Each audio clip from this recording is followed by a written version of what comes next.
এই তো আম্মু হলো রান্না শুরু করে দিয়েছে। কালাই ডালটা লকটা খুলতে কি একটা অবস্থা আল্লাহ।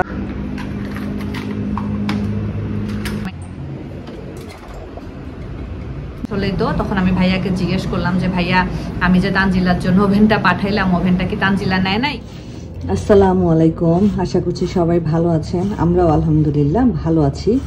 তো আজকে আম্মুর হাতের আমার খুব পছন্দের একটা জিনিস রান্না করবে। সেটা হলো আমাদের এলাকার একটা বিখ্যাত খাবার, এটা লাউ ঘন্ট, মাসকলাইয়ের ডাল দিয়ে লাউ দিয়ে লাউ ঘন্ট। তো এইখানে একটা লাউয়ের হাফটা গতকালকে রান্না করেছিলাম আর হাফটা আজকে আম্মু রেখে দিয়েছিল যাতে রান্না করতে পারে লাউ ঘন্ট। তো লাউ ঘন্ট রান্নার জন্য এই যে লাউটাকে ভালোভাবে ধুয়ে নিয়ে একদম চিকন করে আম্মু কেটে নিচ্ছে। এই যে দেখেন একদম চিকন, যতটা পারা যায় চিকন করে আম্মু কেটে নিচ্ছে। তো আজকে আপনাদের সাথে লাউ ঘন্টের রেসিপিটা শেয়ার করব, আশা করি আপনাদের ভালো লাগবে। আর রান্না করে খেয়ে দেখবেন, মানে যদি ভালো না লাগে তাহলে তো কিছু বলার নেই, আর যদি ভালো লাগে তাহলে তো আলহামদুলিল্লাহ, রেসিপিটা শেয়ার করা সার্থক। তো আমি এখন তাবিবকে আনতে যাচ্ছি। আম্মু এদিকে লাউটা কেটে নিচ্ছে, আমি এভাবে কাটতে পারি না, এই জন্য আম্মু কাটছে। তো যাই আমি তাবিবকে নিয়ে আসি। আচ্ছা, তাবিবকে স্কুল থেকে নিয়ে চলে আসছি। আজকে তাবিবের গ্রাজুয়েশন ছিল না তাবিব? তো সেই জন্য তাবিবকে স্কুল থেকে একটা গিফট দিয়েছে। না, এটা কি গ্রাজুয়েশনের জন্য গিফট দিয়েছে নাকি কারো বার্থডে ছিল? বার্থডে ছিল না গ্রাজুয়েশন ছিল আজকে? তোমার তো আজকে গ্রাজুয়েশন ছিল, আমার মনে হয় গ্রাজুয়েশনের জন্য গিফট দিছে না বাবু? আজকে বার্থডে ছিল। কার বার্থডে ছিল? ফাতিমা।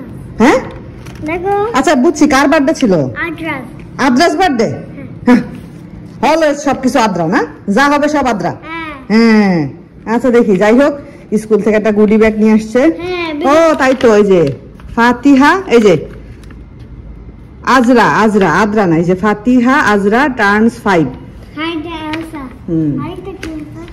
তোমার একটা ফ্রেন্ড 5 ইয়ার্স এ টার্নস করছে, এই জন্য হলো তোমাদের বার্থডে ছিল। দাও দেখি। হ্যাঁ দেখি দাঁড়াও। আচ্ছা দেখতেছি কি কি আছে গুডি ব্যাগে। ও বাবা, দুটো চকলেট দিছে তাবিব, বাবলও দিছে তাবিব। ও বাবা, তুমি বারান্দায় গিয়ে বাবল করতে পারবা, ওয়াশরুমে গিয়ে বাবল করতে পারবা। দাও খেয়ে নাও, খেয়ে নাও। ওটা জুসও দিছে তাবিব, স্ট্রবেরি মিল্ক।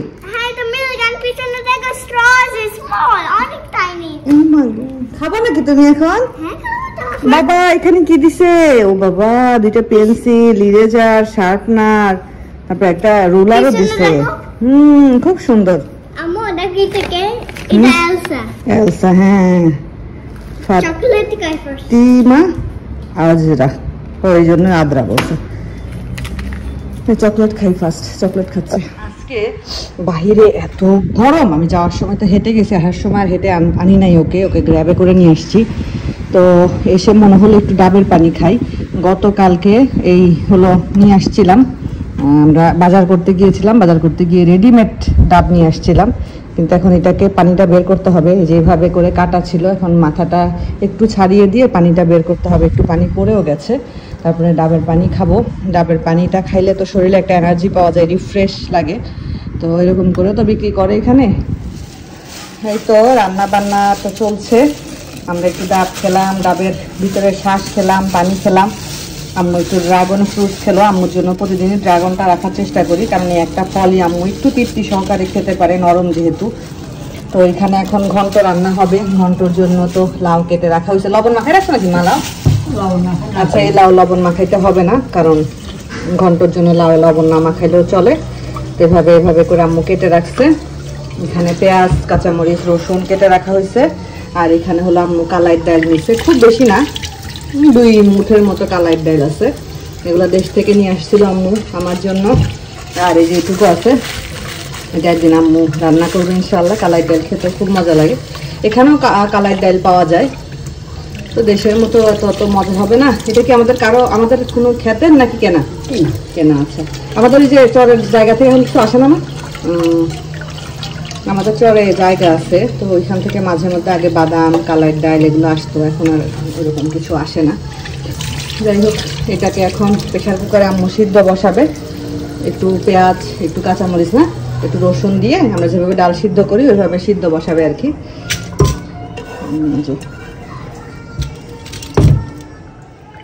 এই তো দেয়া হয়েছে 4টা কাঁচামরিচ, আস্ত কাঁচামরিচ, চেরা হয়নি, রসুন কুচি আর একটু পেঁয়াজের কুচি। এখন ঢাকনা দিয়ে ঢেকে এটাকে এখন বসিয়ে দেওয়া হবে। না লাগাই দেওয়া, তো এটা এখন বসাই দেওয়া হবে। এটা এখন সিদ্ধ হবে। মা কয়টা শীষ উঠবে? 12টা 14টা শীষ উঠবে, অত বেশি জাল না। হ্যাঁ, তো জাল। আর এটা আপনাদের ভাইয়ার জন্য মসুরের ডাল রান্না হচ্ছে, কারণ সে এসব ঘন্ট মন্ট খায় না, এগুলার মজাও সে বুঝে না। তো তার জন্য এই জন্য মসুরের ডাল রান্না হচ্ছে। আর রান্নার সময়, ধোয়ার সময় একটু পানি টানি ছিটে পড়ে, সেগুলো একটু মুছে নেই। এই তো আম্মু হলো রান্না শুরু করে দিয়েছে। কালাইয়ের ডালটা হলো সিদ্ধ হয়ে গেছে, সুন্দর মতো সিদ্ধ হয়ে গেছে একদম। এখন এটাকে প্রেশার কুকার থেকে এই যে আর একটা পাত্রে যেটাতে রান্না হবে, টোটাল রান্নাটা হবে, সেখানে শিফট করে নেওয়া হলো। কই লাড্ডু গুড্ডু? ওই যে একটা লাড্ডু গুড্ডু দাঁড়ায় দাঁড়ায় পানি খাচ্ছে। আর এখানে লাড্ডু গুড্ডু নানু রান্না করতেছে। লাড্ডু গুড্ডু, ও লাড্ডু গুড্ডু, তোমার নানু তো চলে যাবে বাংলাদেশে। যদি চলে যায় তখন কি করবা তুমি? হ্যাঁ হ্যাঁ, তুমি কি কান্না করবা? হ্যাঁ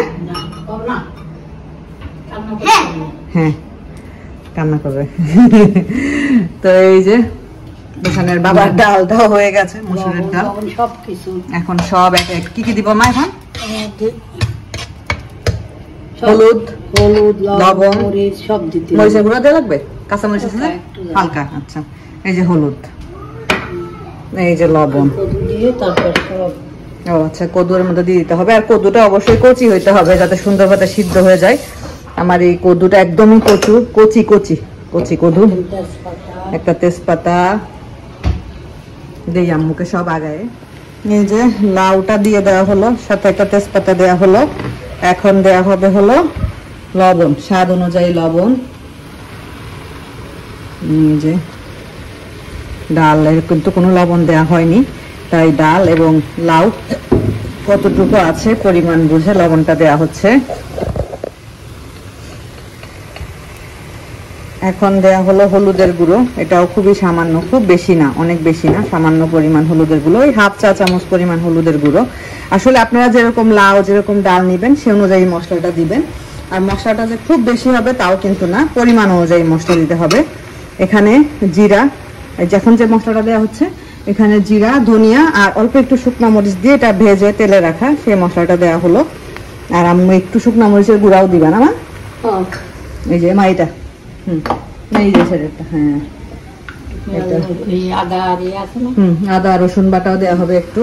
আর এই যে এখন শুকনো মরিচের গুঁড়া দেওয়া হচ্ছে, যেহেতু কাঁচা মরিচ দেওয়া হয়েছে সেহেতু শুকনো মরিচের গুঁড়া সামান্য পরিমাণ তো দেওয়া হলো। আপনাদের কাছে ভাজা মশলা না থাকলে আপনারা ধনিয়ার গুঁড়া, জিরার গুঁড়া অল্প অল্প করে দিবেন। আদা বাটা, এই যে এটা হ্যাঁ এটা আদা বাটা। আর এই যে রসুন বাটা, হ্যাঁ দুইটাই রসুন বাটা, আদা বাটা রসুন বাটা। আমার মশলার প্লেটের মশলা মোটামুটি শেষের দিকে, কালকে আবার ব্লেন্ড করতে হবে। পেঁয়াজ বাটা একদমই শেষ, আদা রসুন বাটা একটু একটু আছে। তো এই যে সব মশলা দিয়ে এখন এটাকে ভালোভাবে লাউটা সিদ্ধ হওয়া পর্যন্ত কুক করে নিতে হবে। পানি দিবা মা নাকি লাউ থেকে কোনো পানি দেওয়া যাবে না, লাউ থেকে যে পানি বের হবে সেই পানি দিয়ে এটা কুক হবে। এটা কুক হয়ে গেলে তারপরে তেলে দিয়ে বাগার দেওয়া হবে না মা। তো এই যে এখন হলো এটা সুন্দর মতো একদম গোটা গোটা হয়ে গেছে, সিদ্ধ হয়ে গেছে, ভালোভাবে কুক করা হয়ে গেছে। এখন আম্মু এটা তেলে দিবে। তো তেলে দেওয়ার জন্য আস্ত জিরা লাগবে না মা? পাঁচফোড়ন আছে তো, পাঁচফোড়ন দিব? পাঁচফোড়ন দিই, হ্যাঁ।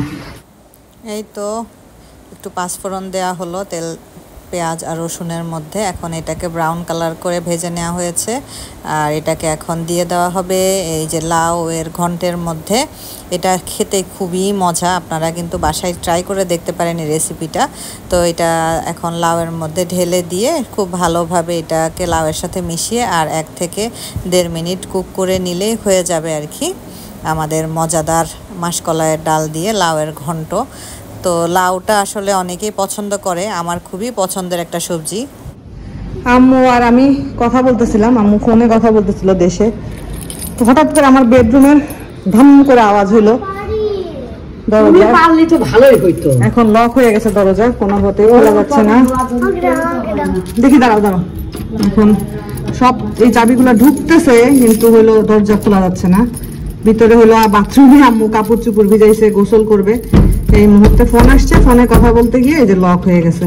এটা পিছন থেকে কিভাবে ঘুরানো ছিল আল্লাহ জানে, ঘুরাই রাখছিল। নর্মালি আটকাইলেও কিন্তু লক হয় না, হয়তো ঘুরানো ছিল। তুমি ঘুরাই রাখছিলা, এখন খোলাই যাচ্ছে না। চাবি আছে কিনা নাই, চাবি ঢুকতেছে, এগুলো অনেকগুলো চাবি আছে, চাবি ঢুকতেছে কিন্তু একটা দিয়েও লক খুলতেছে না। এখন কি একটা অবস্থা, গোসল করব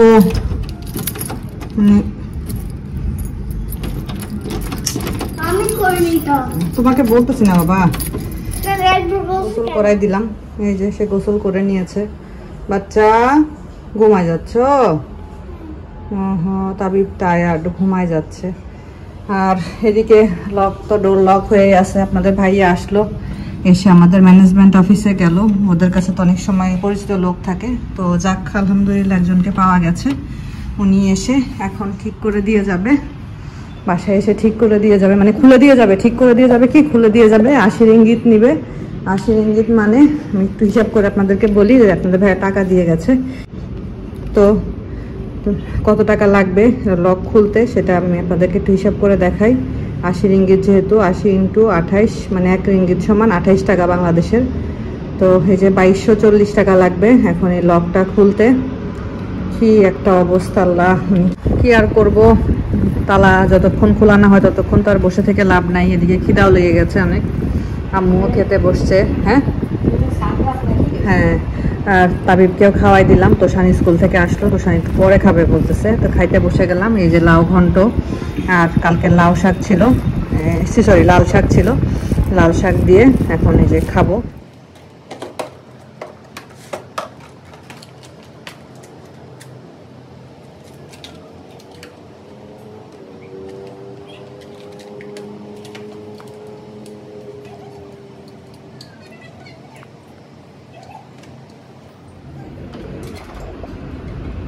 ওপেন হচ্ছেই না, কি তাহলে আল্লাহ জানি, কখন থেকে ট্রাই করতেছে, ওপেন করতে পারতেছে না।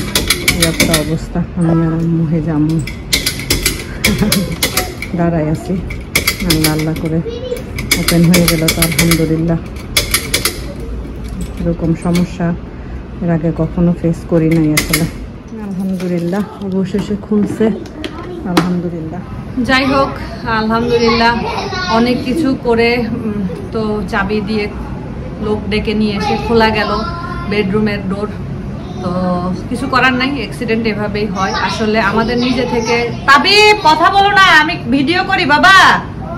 তো আমাদের নিজে থেকে কখনো আজ পর্যন্ত এরকম হয় নাই। আজকেও হঠাৎ করে বাতাস আসলো, বাতাস এসে ধুম করে দরজাটা বন্ধ হয়ে গেল, তারপরে এসে দেখি এরকম অবস্থা।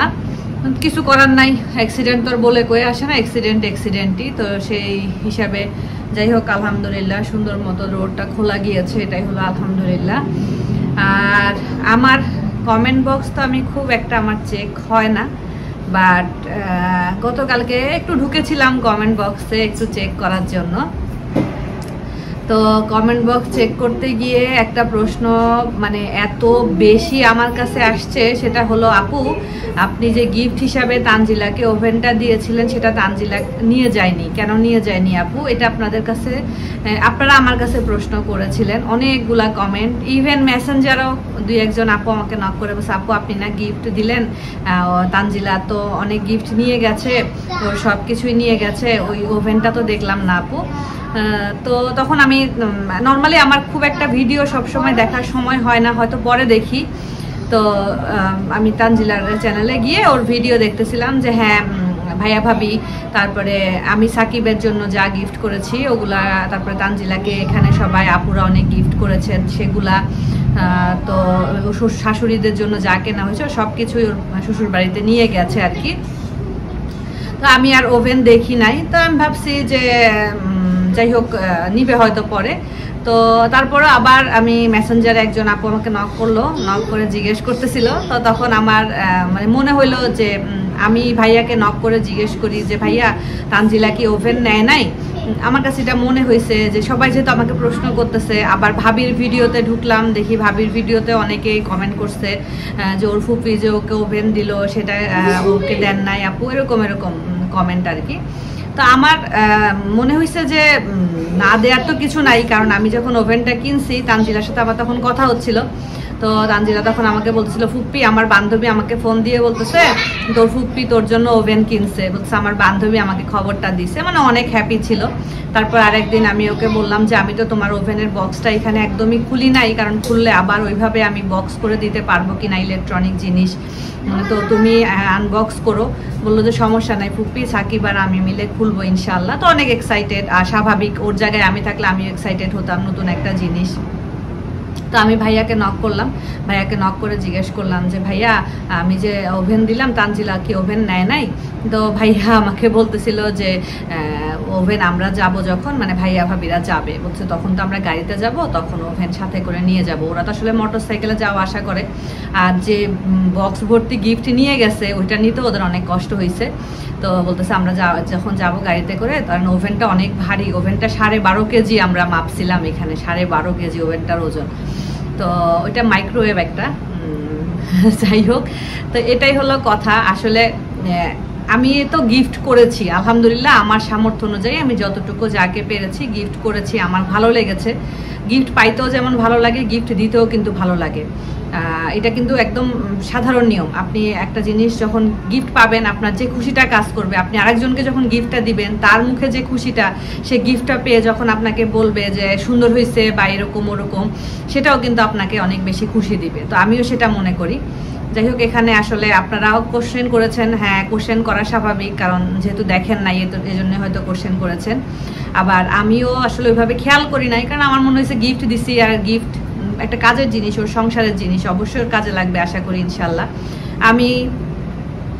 আমি ইচ্ছা করলে আরো অন্যান্য জিনিস দিতে পারতাম, যেমন ধরেন হয়তো বা কসমেটিক্স, এগুলো আমার কাছে মনে হয়েছে এগুলো আমি যখনই যাই তখনই আমি টুকটাক করে নিয়ে যাই।